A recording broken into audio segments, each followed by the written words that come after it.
नमस्कार, बहुत स्वागत है आप सभी का। आप देख रहे हैं आज की खबर और मैं हूं आपके साथ प्रगति ठाकुर। स्क्रीन पर दिख रहे सोशल मीडिया हैंडल के जरिए आप मेरे साथ वहां पर भी जुड़ सकते हैं और खबरों से रूबरू हो सकते हैं।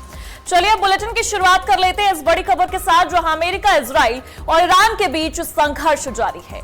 ट्रंप की धमकी के बावजूद भी ईरान झुकने को तैयार नहीं है। ये बड़ी जानकारी आपको बता रहे हैं, जहां ट्रंप की धमकियों के बावजूद भी ईरान झुक नहीं रहा है। ईरान ने इजराइल पर बड़ा हमला किया है। दक्षिणी इजराइल में ईरान ने कई मिसाइलें दागी हैं। इजराइल के कई इलाकों में सायरन भी बजे हैं। ये बड़ी जानकारी इस वक्त निकलकर सामने आ रही है, जहां इजराइल के कई इलाकों में सायरन की गूंज आपको सुनाई दे रही होगी। अब ऐसे में आपको ये बता दें कि पश्चिमी एशिया में चल रहा युद्ध, महायुद्ध अब अपनी चरम स्थिति पर पहुंच चुका है। और सबसे बड़ी बात आपको यह बता दें, बीते दिन ही ट्रंप ने यह कहा था कि अगर ईरान नहीं रुकता है तो पूरे ईरान को तबाह कर देंगे। लेकिन इसके बावजूद भी, इतनी धमकियों के बावजूद भी ईरान रुकने को तैयार नहीं है, ईरान झुकने को तैयार नहीं है, मानने को तैयार नहीं है, जिससे यह समझ में आ रहा है कि अब यह महायुद्ध एक बड़े स्तर पर पहुंचने वाला है। अमेरिका इजराइल की संयुक्त कार्रवाई हुई, उसके बाद ईरान ने भी पलटवार किया।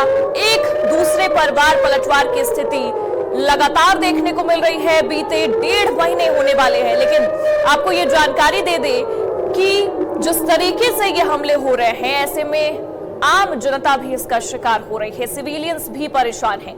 लेकिन सबसे बड़ी बात कि ट्रंप सीज फायर का जिक्र कर चुके हैं, ईरान को झुकने की बात भी कह चुके हैं, लेकिन इसके बाद भी ईरान झुकने को तैयार नहीं है। और ईरान ने यह साफ कहा है कि अगर धमकी दी जा रही है कि हमले होंगे तो हर हमलों का जवाब दिया जाएगा। तो आज ये तस्वीरें भी निकलकर सामने आ रही है, आज सायरन की गूंज भी सुनाई दे रही है कि ईरान अमेरिकी राष्ट्रपति डोनाल्ड ट्रंप की धमकियों के बावजूद भी नहीं रुकेगा।